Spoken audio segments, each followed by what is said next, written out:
Hey adventurers, so today is going to be my review of Suldrun's Garden by Jack Vance. This is book 1 in the Lyonesse series, or Lyonesse Trilogy, and yeah, we'll get into it. So of course this is a fairy tale fantasy. It's high fantasy in many ways because it's set in what's known as the Elder Isles, which are a fictional land, very Atlantis reminiscent, and basically from what I understand the Elder Isles are supposed to sink at some point and become like Atlantis, become the Atlantis of the Arthurian stories, I guess. So it's a fairy tale fantasy. There's a lot of aspects to it that are very fairy tale-esque, very much, there's fairies in it. That makes a fairy tale fantasy. Stuff like that. But then it's also Arthurian, so I shouldn't say it's Arthurian because Arthur doesn't exist yet, but it's that same world. It's pre-Arthur, it's before Arthur's birth. I'll get more into that in a second. So, Suldrun's Garden is the first book in the Lyonesse Trilogy by Jack Vance. This story does a lot and goes everywhere.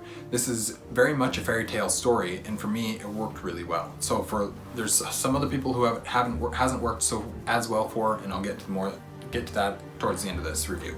But Vance's writing I found to be very atmospheric. I definitely felt like I was in the world and experienced much of what the characters did.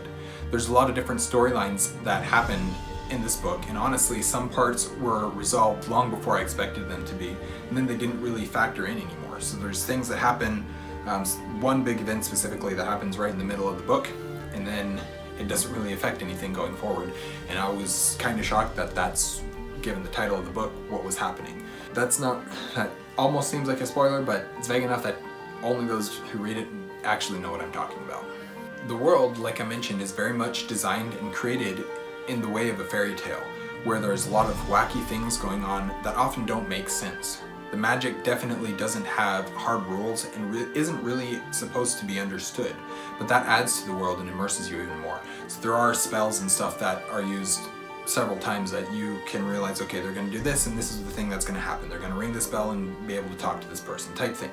So there's things that again and again you learn the rules of one specific thing, you understand how that one specific thing works, but there's so much to it that there aren't rules for, and this is what happens. You have to do some studying, figure out some experimentation, figure out what works, what doesn't work, that type of stuff.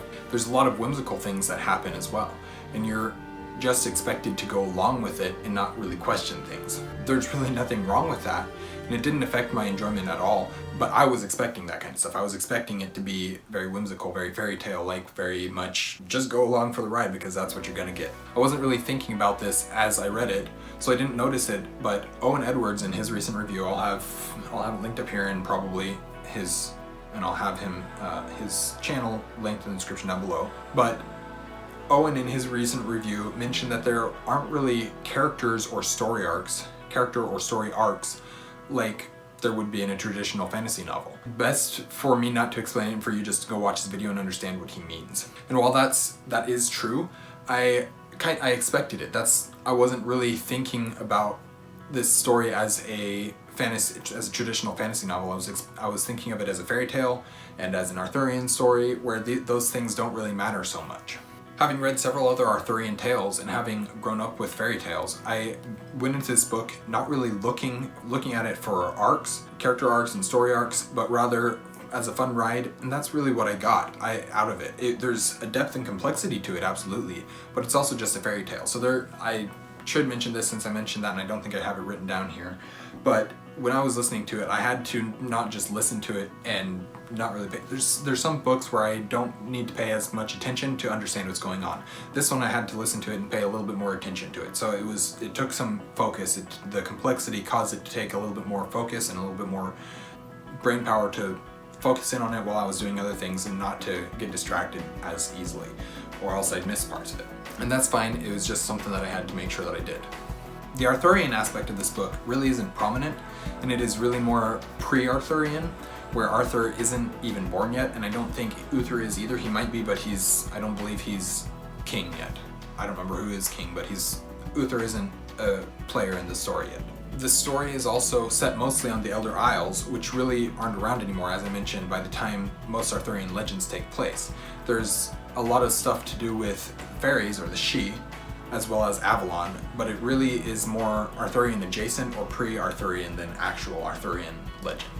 I do need to mention that there are some dark and disturbing things in this book, two particularly disturbing scenes of unfortunate adult content. Again, I didn't really think about them after they happened. I will often put those things out of my mind and forget that they happened in order to remember the things a book has to offer that I enjoyed, the enjoyable things that I liked about a story. And so I didn't really remember about them again until I watched Owen's video and he mentioned them. I was like, oh yeah, that's true. I probably need to reflect that in my review. Overall, I really thought this was a fun, atmospheric book with a very wacky and whimsical nature. It's not for kids, but if you enjoy Arthurian literature and fairy tale fantasy, this would be a good one to try out at the very least. Definitely check out Owen's review as well though. I suspect, in fact, he might already have his review out by the time of filming, I don't remember, but either way, Liam from Liam's Lyceum, who I read this book with, should have a review for Suldrun's Garden out at some point as well. So that is my review for Suldrun's Garden. Thank you guys for watching an Erudite Adventure. We post these every Monday and Thursday and have our social medias linked in the description down below. Please like, comment, and subscribe if you haven't already, and we will see you guys again soon. Stay warm.